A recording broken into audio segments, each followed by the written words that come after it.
One of the oldest boat builders on the Broads has been sold. Broom Boats of Brundall was set up in 1898. In recent years, it's specialised in luxury boats. The business has been sold by the Broom family to two business partners. A woman from Suffolk who became the first female pilot in Britain has been honoured 100 years after she was killed. Edith Cook learned to fly in France and is thought to have been the first woman to fly solo. Joan Cummins reports.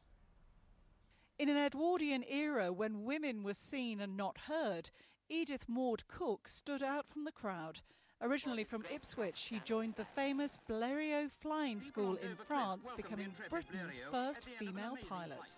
She flew in the face of convention. She was a woman, it was before the vote, and she was out there basically doing the things that men were doing. You know, she was right at the forefront of aviation. Working under pseudonyms of Viola Spencer and Spencer Kavanagh, the Daredevil also performed more than 300 parachute jumps from hot air balloons. In July 1910, thousands gathered in Coventry to watch what should have been another routine jump. But a gust of wind blew her onto a factory roof. She fell and was seriously injured, dying a few days later in hospital. Our Father, who art in heaven.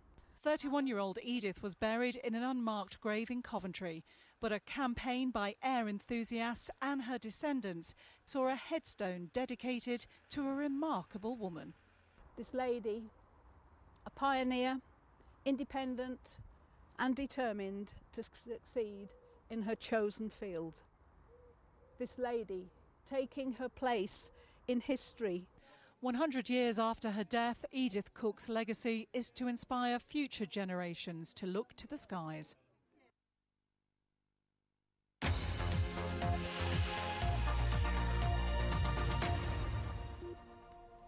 The 5th Latitude Festival starts today. 100,000 people are expected over the weekend. Our entertainment reporter Dawn Gerber is spending the entire weekend there. Lucky you, Dawn. Yes, hopefully it's not going to rain, but the sun has come out, so everything crossed, it's all going well. And it has been busy here, fans arriving, setting up tents, bands rehearsing, including Nigel Kennedy. He's performing on the stage behind me at 8:45, so looking forward to that. And of course, Tom Jones is going to be on here as well, in the woods at midnight. But away from all this, away from the site, B&Bs, hotels, taxis, they've been enjoying the financial benefits of the Latitude Festival. The Latitude Festival, which is in its 5th year, generates around £5 million to the local economy. The impact filters to around a 10-mile radius from the site. David and Penny Bull have been running the Newlands Bed and Breakfast in Southwold for 10 years. Located just a few miles from Henham Park, they've seen their bookings go up. We're booked up probably about 4 months beforehand, and the phone doesn't stop ringing. As far as we're concerned, I mean, Latitude is good. It's bringing probably this year 30,000 extra people to the region. Hopefully a large percentage of them are newcomers to the region, and they'll see things that they'll like and they'll come back in the future. Further along Southwold High Street is Foxtail Lilies, a florist run by Misha Lester. From weddings to special occasions, but today, flowers for the Latitude celebs. We've done some really nice arrangements for Florence and the Machine, Belle and Sebastian, and various other bands. Florence, obviously, we've gone for something a little bit more glamorous, a little bit more zhushy. Really nice, big bowl of peonies, and hopefully she'll really enjoy them. With Latitude increasing its capacity, local businesses hope the financial gains will not only be during the 4-day festival, but throughout the calendar year. Now I'm here with the festival director. Now, Melvin, it's the first day of 4 days. What are some of the big performances still to come? Oh, crikey, well, everything's to come, really, because we're just starting. In fact, we're starting in about 10 minutes with Luke Wright on the poetry stage, really performing for the first time his new material. But there's so much here to come, obviously. There's the new LCA, the Latitude Contemporary Art Award. There's fantastic theatre. There's a restaurant. We've put an absolutely fantastic restaurant. Sit down, nice wine, nice food, proper knives and forks, the whole thing, really. And you've expanded this year. There's more festival goers here than before. Why did you decide to sort of do that? Well, I mean, the demand for the festival has just grown and grown and grown, really, and we were 30,000 people last year, we're 35,000 people this year. We sold out May the 6th, so the demand was clearly there. No, it's becoming incredibly popular. I think for the area, as well as for, outside of the area, it's becoming very popular. Huge amount of tickets sold locally, but obviously a lot from other parts of the country. And just again, it's the range, I'm guessing, that draws people to this festival. Is that people forget it's only been going for 5 years, but you've got poetry, you've got cabaret. Is that the appeal? And also that you've got the children's arena, you've got, things that people don't realise are happening. Well, I mean, this is a very civilised festival. I mean, we have got Tom Jones, we have got Florence and the Machine, and we have got Vampire Weekend, and so many big acts, really. But there's a lot of really little acts, and really, we've got Sebastian Faulks coming coming to read from his new novel. It's that type of thing that makes it interesting, makes it different. Of course, the theatre with the Royal Shakespeare Company, with the Royal Opera House. We've got a Royal Opera House stage here. Can you believe that? Brilliant. It's, as you said, so much happening. So thank you for joining me. Melvin will actually be back here for our politics showpiece on Sunday. BBC Radio Suffolk's introducing show. They're live from 7 o'clock tonight. I'll be back here tomorrow bringing you more details here from the Latitude Festival. Back to you. Thank you very much, Dawn. Great.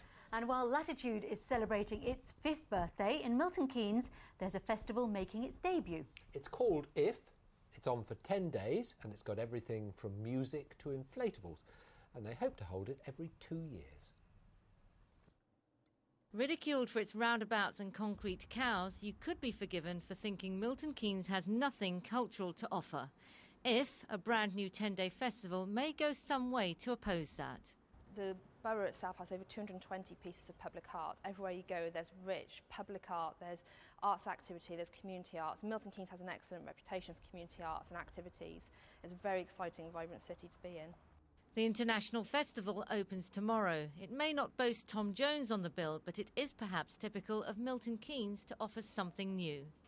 The stables and the gallery here in Milton Keynes with the Arts Council got together and sort of came up with the idea of the festival to put on these 10 amazing days, invite amazing artists in from all over the world and from this country and, local artists as well. So it's this whole sort of eruption for 10 days of new activity. As well as international performers and special commissions, established artists like Rich Hall and Evelyn Glennie will play at venues around the town. Then there's UK premieres like this art installation. This work has car radios contemplating our future. It's kind of an artistic information piece with a purpose. It's not just a pretty thing. You come in, you're invited to get in the back of the cars where I've mixed sort of sound textures with sound bites that I've been learning about from different people. Things are literally popping up everywhere. This inflatable sculpture was today's addition to the festival landscape.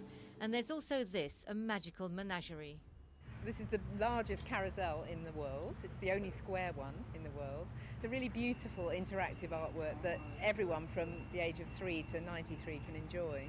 Around 150,000 visitors are expected over the next 10 days, so maybe this town's art scene will be hidden no longer. Marianne Missamdar, BBC Look East. I don't know what it is, but I like it. Very strange looking.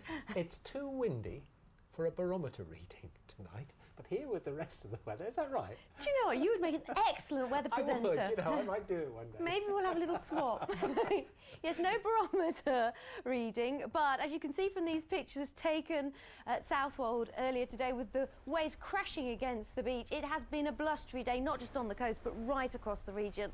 We've had gusts of 40 to 45 miles per hour.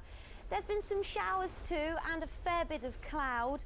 But also some sunshine breaking through at times. You can see quite a lot of cloud there at Southwold earlier on. But yes, there's been a bit of sunshine coming through at times as well for some of us. And if I show you the radar picture, as well as the showers over the top of us, what we've had during the course of the afternoon is this area